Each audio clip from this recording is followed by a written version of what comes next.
Dia kontak aku untuk datang ke istana.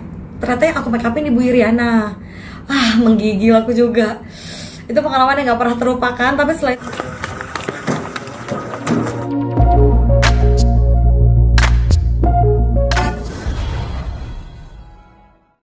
ceritain gimana sampai pada akhirnya bisa dikenal di mata-mata para selebriti. Jadi awalnya itu tahun 2010 ya, menuju aku kuliah dari SMA, aku ngisi waktu aku dengan kursus makeup. Waktu itu guruku yang pertama dari London namanya Jen Hess. Setelah itu, aku kebetulan saat itu ekonomi keluarga tuh lagi kurang banget. Jadinya untuk gimana caranya aku bisa membayar guru les ini, akhirnya aku percaya diri nih. Pertemuan ketiga aku belajar, aku langsung ngajarin orang. Jadi aku ngajarin orang ke rumah-rumah. Waktu itu yang ditawarin teman-teman aku, teman-teman adikku pertama kali ya. Setelah itu akhirnya kebayar, sekolah makeup yang pertama lulus, dapat klien lah. Dapat klien pertama aku inget banget waktu itu di Hotel Borobudur langsung 4 orang. Deg-degannya. Untuk pertama kali itu aku kasih jasa free tes makeup untuk 4-4-nya karena aku megang 4 orang sekaligus makeup dan hairdo, inget banget. Tapi dari situ aku punya alat makeup mahalku yang terbaru ya, yang katanya waktu itu mamaku bilang, "Jauh, mama aja pakai bedak cuman 500.000, kamu pakai bedak 800.000." Saat itu deh, beli 1 bedak aja sama 1 foundation. Udah mulai dari situ itu aku bertekad tuh, dari ini bedak mahal, harus ada di tangan yang mahal. Akhirnya aku masuk kuliah. Aku nggak melepaskan diri aku dari kayak selalu tampil cantik, selalu kayak fashionable. Pokoknya kalau aku lewat, orang-orang harus nengok tuh ke aku gimana caranya gitu. Selain aku juga harus pinter di tempat kuliah, jadinya aku aktif dalam banyak kegiatan, khususnya kegiatan entrepreneur kebetulan. Jadinya ada lomba-lomba, misalkan mencari uang terbanyak gitu dari sekolah, kayak lomba entrepreneurship gitu. Aku harus juara 1 tuh aku bilang. Dan yang aku jual akhirnya, saat itu aku terpikir untuk menjual kelas makeup aku. Kelas makeup aku jual harganya 50.000 aja.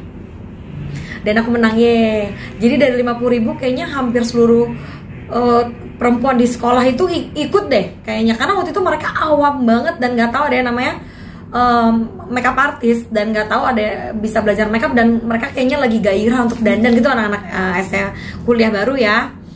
Oke, setelah itu kayaknya kedengeran ke tempat kuliah lain, tiba-tiba aku dipanggil lah sama universitas yang terkenal lainnya di Jakarta, terus liputan majalah.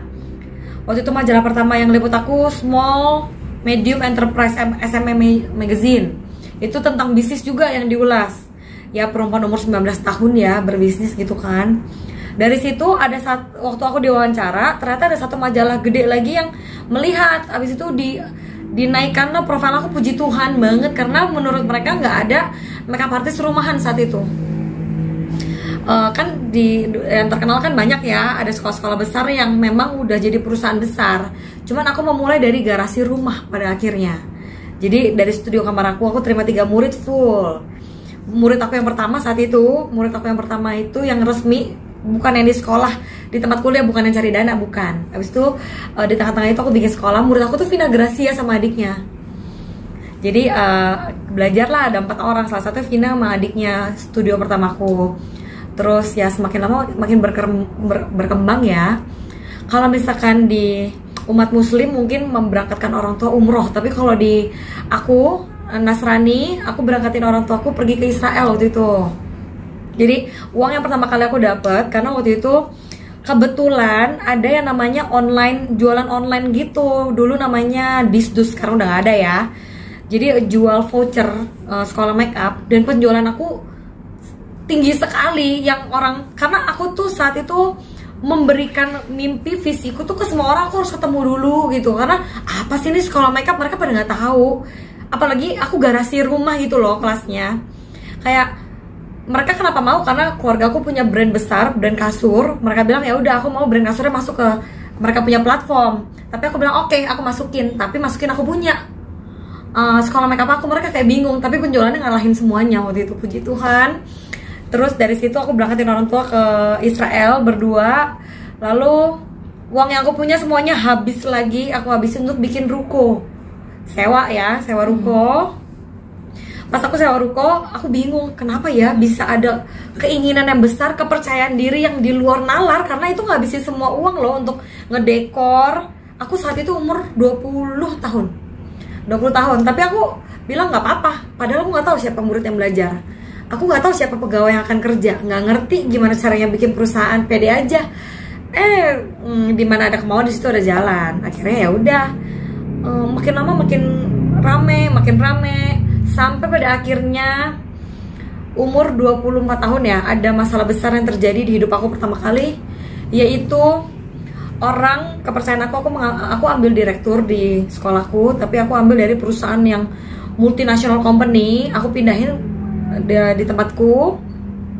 Terus ternyata orang-orang yang kerja di aku nih, mereka ingin banget rasanya kerja secara perusahaan resmi itu seperti apa sih, karena perusahaan-perusahaan kayak yang baru-baru tuh dulu nggak terkenal, dulu tuh nggak ada lah, kayak namanya bisnis pemula gitu tuh, mereka nggak tahu itu ada, aku juga nggak tahu kan itu ada bisnis kecil kayak aku. Akhirnya mereka semua melihat dia, aku ditinggalin sama semuanya, bikin perusahaan baru mirip banget sama aku, dia bikin lah, ada namanya mirip juga namanya sama aku, tapi situ pelajaran besar buat aku. Jadi aku ditiru, tapi aku ketemu sama Mary Riana. Tuhan ketemuin aku sama Mary Riana. Waktu itu aku terapi, jadi aku nggak sengaja dapat kerjaan make upin Kak Mary Riana. Terus aku mau cerita sama dia, dan ternyata dia baru mengalami hal yang sama, tapi versinya dia udah mengampuni. Aku baru ngalamin, jadi aku sampai gak bisa makan, stres, depresi gitu kan. Terima kasih Tuhan, Kak Mary bener-bener nemenin aku sampai akhirnya aku bisa rilisnya. Tahu kenapa? Apa yang terjadi di Kak Mary? Soalnya tangan kanan dia menjual persis kayak dia punya, terus ditaruh ke perusahaan-perusahaan gitu loh. Jadi kan banyak omset hilang, orang kepercayaan hilang, sedih ya. Aku juga mirip kayak gitu, cuman akhirnya Tuhan buktiin gitu loh, kayak nggak lama perusahaannya tutup juga. Jadi tapi hadiah buat akunya, karena aku udah mengampuni. Aku percaya diri sih kalau aku bisa mengampuni. Tuhan tuh kayak, Tuhan lebih peduli sama karakter daripada berkat ya kayaknya. Tiba-tiba artis datang sama aku. Situ artis pertama yang aku make upin Vanessa Angel. Dari Vanessa Angel terus terbang sama aku, akhirnya ikut Kaluna Maya. Bener, artis yang paling ngegedein aku tuh Kaluna sebenarnya saat itu. Dan kebetulan anakku cuma satu, jadi aku bisa ngikutin Kaluna kemanapun. Kalau sekarang anakku udah 3 ya, jadi aku agak ngerem ikut-ikutnya. Terus dari Kaluna masuk ke Kania, masuk ke semua teman-teman artis, dan senang makeup aku tuh mereka suka. Jadi aku dipanggil, disukain, karena aku bukan berangkat dari aku nggak berangkat dari produk kayak makeup artis lain yang terkenal. Aku juga nggak berangkat dari majalah. Memang aku make upin majalah, aku support, tapi aku nggak kerja di dalam majalahnya. Jadi ya puji Tuhan lah, sampai sekarang aku punya murid 13.000 murid. Maaf, yang tadi kan yang berangkat itu, dan ada yang menarik dari Ci tadi, dimana dari berangkat dari garasi rumah sampai make upin Ibu Negara. Oh, ya. Mungkin bisa sedikit diulas. Kalau dari make upin Ibu Negara ini, makanya yang seneng banget itu karena waktu pertama kali aku ketemu sama Mbak Kahiyang, aku tuh orangnya suka cerita ya. Maksudnya aku pengen kayak kecantikan ini, aku bilang aku punya tergerak untuk para perempuan di Indonesia. Jadi aku tahu persis yang namanya kehidupan rumah tangga, belajar dari orang tuaku, belajar dari, ya aku lihatlah kasus-kasusnya banyak rumah tangga yang tiba-tiba lagi seneng-seneng perusahaannya bangkrut gitu ya, terus si istri yang menopang gitu loh. Maksudnya pas istri menopang mungkin sementara aja sifatnya, tapi kan kita nggak mungkin nggak makan saat itu juga. Jadi aku bilang, sebagai perempuan itu kita diciptakan untuk menjadi penolong. Penolong itu lebih kuat dari yang ditolong. Kata-kata ini kayaknya kena ke Mbak Kahiyang. Terus akhirnya suatu saat aku dipanggil meeting sama beliau gitu. Dan kebetulan saat aku make upin dia suka banget. Setelah aku make upin beliau suka, dia kontak aku untuk datang ke istana. Ternyata yang aku make upin Ibu Iriana. Menggigil aku juga. Itu pengalaman yang gak pernah terlupakan. Tapi setelah itu ada sekali lagi Ibu pernah kontak, cuman aku lagi di luar negeri. Terus itu kayak ngimpi apa semalam bisa kayak tiba-tiba di kontak. Aku sampai ngimpinya Pak Jokowi manggil, padahal aku udah standby nginep di hotel di seberangnya istana gitu loh. Karena kalau make up di ibu kan kita harus standby seharian, aku nggak tahu jadwalnya nyelipnya jam berapa bisa kena make up gitu ya. Terus akhirnya Ibu Iriana mau untuk aku ikut. Ya udah, kamu keliling Indonesia, coba bagiin mimpi kamu, ngajarin make up para ibu-ibu PKK gitu. Waktu itu jadi aku ke beberapa kota ya, ke Medan, ke Surabaya, ke Makassar, ke mana banyak deh pokoknya waktu itu. Untuk cerita tentang ini nih, mempersiapkan para perempuan ini supaya mereka tuh ada pekerjaan baru loh, makeup artist gitu. Nyangka nggak sih Ci bisa akhirnya ibu negara loh gitu kan? Ya makanya aku juga kaget, itu aku juga kayak ternyata visi dari Tuhan tuh kena ke hatinya Ibu Iriana gitu ya. Sampai akhirnya aku bisa keliling lah saat itu. Ibu ya teleponin, pesertanya udah ya gitu, besok datang Ibu PKK gitu.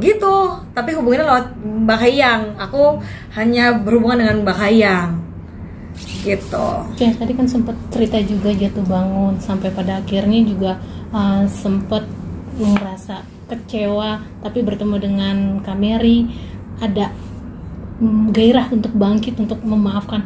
Apa sih selain Kak Mary sendiri yang bisa Cice bikin gue harus memaafkan nih gitu?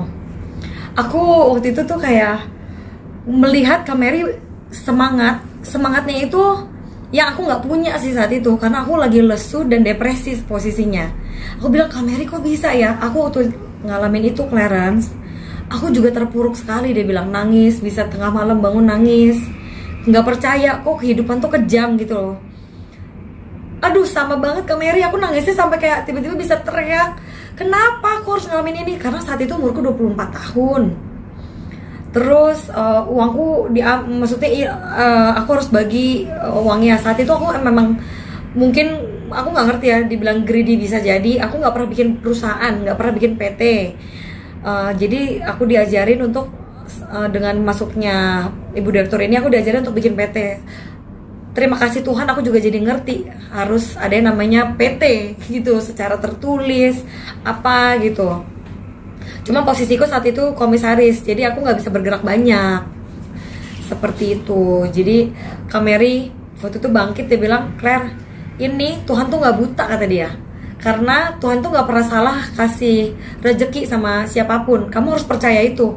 Aku nggak bisa percaya karena saat itu hilang. Di aku tuh udah hilang saat itu. Cuman yang penting Kak Mary tuh bilang ini, energi yang ada dalam diri kamu, setiap kali kamu ketemu orang, bawa yang positif. Saat kamu bawa yang positif, orang itu akan ngerangkul kamu, akan nolong kamu, akan bantu kamu. Dan akan ada peluang baru yang kamu kayak amazing dengan peluang yang akan kamu dapatkan nanti. Yang penting kamu harus legowo, kamu peluk panggilan Tuhan kalau kamu betul-betul makeup artist yang dipilih Tuhan, intinya gitu.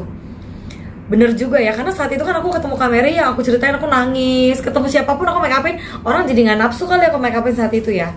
Cuman Kak Mary bener-bener semangatin aku banget. Nah Kak, tadi juga bicara soal artis yang pertama kali dipegang